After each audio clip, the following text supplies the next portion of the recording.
Demigods appeal to the Lord for protection. Srimad Bhagavatam, Canto 8, Chapter 5, Part 3.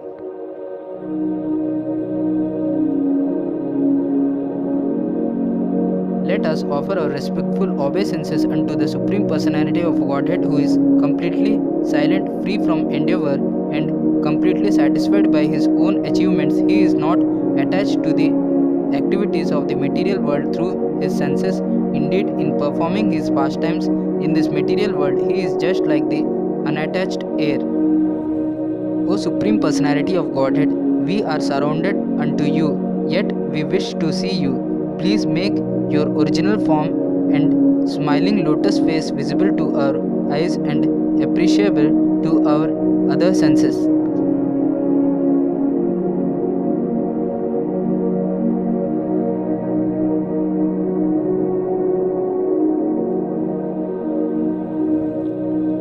O Lord, O Supreme Personality of Godhead, by your sweet will, you appear in various incarnations, millennium after millennium, and act wonderfully, performing uncommon activities that would be impossible for us.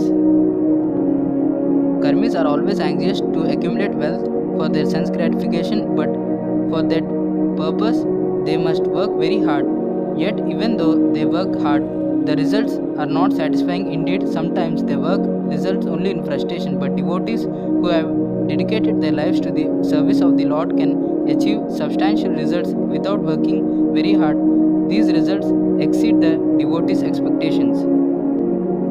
Activities dedicated to the Supreme Personality of Godhead, even if performed in small measure, never go in vain. The Supreme Personality of Godhead, being the Supreme Father, is naturally very dear and always ready to act for the good of the living entities.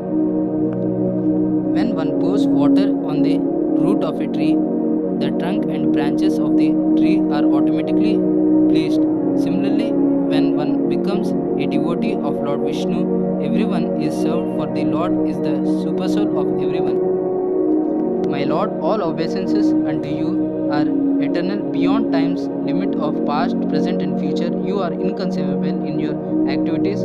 You are the master of the three modes of material nature, and being transcendental to all material qualities, you are free from material contamination. You are the controller of all three modes of material nature, but at the present you are in favor of the quality of goodness. Let us offer our